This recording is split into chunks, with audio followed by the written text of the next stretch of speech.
Well, 2 years ago, we know what happened in Morgantown. The last time OU visited West Virginia, 99 combined points were scored. The Sooners that night gave up nearly 800 yards of total offense. Stedman Bailey had over 200 yards receiving. Geno Smith had a great night at QB for the Mountaineers. But, of course, Tavon Austin stole the show with over 550 all-purpose yards, which is still a Big 12 record, and had over 350 yards rushing against that Sooner D that had all kinds of oil leaks that night. In spite of that, the Sooners still won the game anyway, thanks in large part to Landry Jones's school record night of over 500 yards passing, including a touchdown pass on a 4th and goal play with under 20 seconds to go. Sooners needed every single point that night to outlast the Mountaineers. And of course, last year's game in Norman was completely the opposite. Only 23 combined points. Trevor Knight struggled like crazy that night, but it's been a different quarterback since, so you know Knight really wants to make amends for what happened last year despite OU winning. They only scored 16 points in that effort. Sooners, let's face it, when it comes to playing the Mountaineers, you know, they don't always play their best ball. Either that or West Virginia seems to step it up a level. We know about the Fiesta Bowl back in, the 07 season, 2008 calendar year, in which that night Schmidt, I think, is still running. That night the Mountaineers had a big night running and, of course, won the game 48-28 in Glendale, Arizona. And, of course, you might remember, if you're a Sooner historian, 1982. Future NFL quarterback Jeff Hostetler, they came into Norman and shocked the Sooners that day. Let's face it, OU against a lot of teams in the past do very, very well. They do well against Florida State. They do well against Alabama. We've seen that. But historically, they've struggled against the likes of Miami, Notre Dame, and, of course, USC. West Virginia seems to be one of those teams that, the Mountaineers seem to play their best ball against the Sooners. They don't always win, but in the 2 meetings in Big 12 play, OU's only won by single digits. And I think they're going to get all that they want from the Mountaineers on Saturday. This is an improved West Virginia team. Biggest reason why I think is because Clint Trinkett, the quarterback, his completion percentage has improved big time. Last season, he only completed about 54% of his passes. In his defense, though, Trinkett was learning the new offense. Got to remember, he was at Florida State. And by the way, faced the Sooners 3 years ago in relief in that big top 5 matchup between the Sooners and Seminoles when E.J. Manuel got hurt. Trinkett came in. So, so we've seen Trinkett in the past, okay? And you're going to see a lot of Clint Trinkett throwing the ball on Saturday night. He's completing 75% of his passes this season. Now, granted, 2 of the defenses that West Virginia faced were pretty much weak, okay? Townsend as well as Maryland. But still, against Alabama, who has athletes, as we all know, the greatest team this decade, the Crimson Tide, West Virginia held their own. They only got beat by 10 points. They were only down by 3 at halftime. And despite the loss, Trinkett, I thought, played well, as he had over 300 yards through the air. Not too many quarterbacks can say that against the Tide. Trinkett will definitely be looking for guys like Mario Alford, but it was Kevin White last week that I thought was one of the heroes in that game with well over 200 yards in receiving. Statistically, he's one of the best receivers in the country. West Virginia that game ran over 100 plays. They had over 100 plays against the Terrapins. So this is going to be a long game. This is a 6:30 kickoff Oklahoma time. This thing may not end until 11 o'clock, okay? That would not be an exaggeration.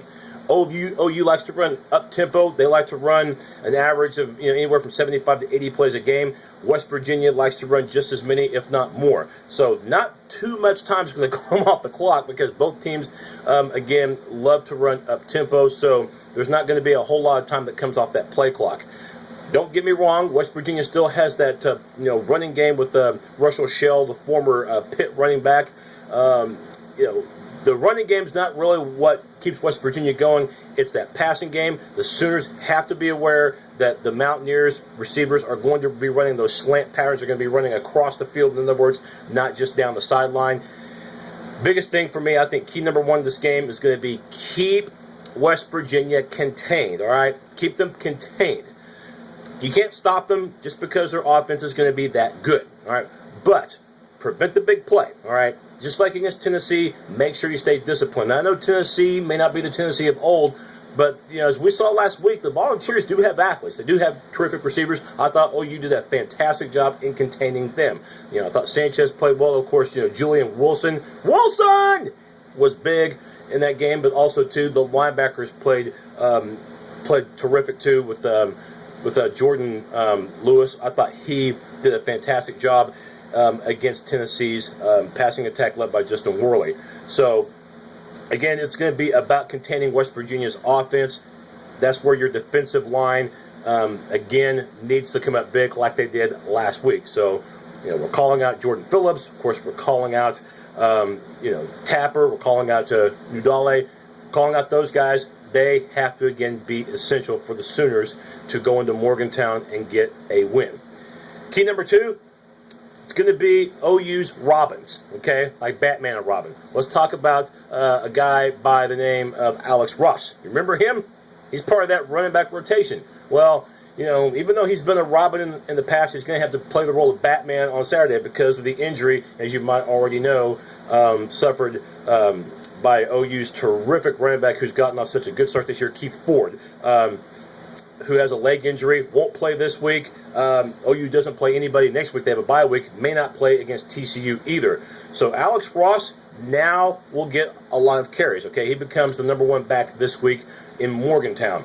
He does average a little more than 6 yards a carry. He is a speedster, doesn't do the things that Keith Ford does, but will have to. He'll have to catch the ball out of the backfield, have to be effective that way, and he'll have to have more carries because, let's face it, last week, Keith Ford had more carries than both Alex Ross and the number 3 back, Semuje Perine, combined.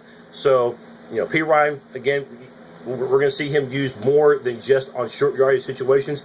He's going to be used to just as much as Ross, I think, in my opinion. So those two guys have to step up for the Sooners. That way you keep West Virginia's defense off balance. By the way, for West Virginia, we talk about OU having a loss in Keith Ford. Well, they suffer a loss in Darryl Worley, not the country music singer, but Darryl Worley, their great defensive back, of course, as you might have already known. Right now, he is been suspended from the team because of something that happened at a bar in which apparently he had a female in a chokehold and pushed her to the ground.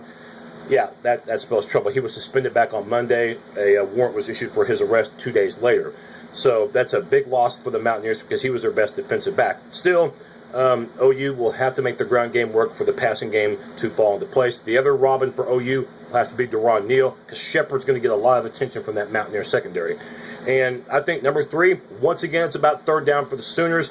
They got to get this right. I will emphasize this until my lips fall off my face. Last week against Tennessee, OU was bad on third down, 4 of 12. Biggest reason, I think, because some of the times on first down they were throwing and it didn't work out. So already you're at 2nd and 10, and you kind of played things right into Tennessee's hands, especially in that second half. I know OU had a nice game offensively, but in the second half they only had 1 offensive touchdown. Biggest reason was because they put themselves in third and long predicaments. Can't do that against West Virginia. This is your first true road game. Tulsa was not a road game. That was pretty much a home game just by looking at the stands. It will be a true road game playing outside the state of Oklahoma for the first time this year. Morgantown is going to be electric on Saturday night, and you see a lot of purple, a lot of gold, and you will see a lot of Mountaineer fans going crazy, especially if it gets a third and long. It'll be a pretty hard chore for Trevor Knight and company to be successful on third down if they're facing 3rd and 10 or longer. And then finally, who will be special? The special teams, which for OU has been solid this season. Honeycutt, he's only missed 1 field goal, and that was late against Tennessee, and that was a block. And we've seen the ability of Alex Ross to take one back nearly for a touchdown, which he almost did just a few weeks ago in the opener against Louisiana Tech.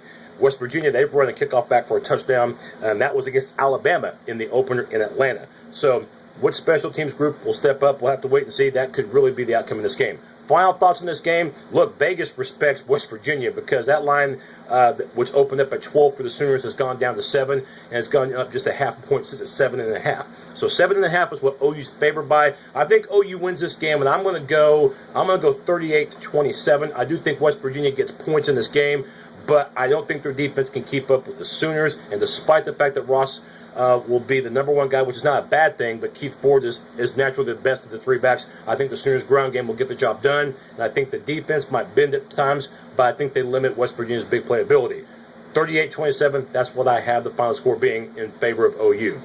We'll have my post-game show late Saturday night or Sunday morning. Check it out, and Boomer Sooner.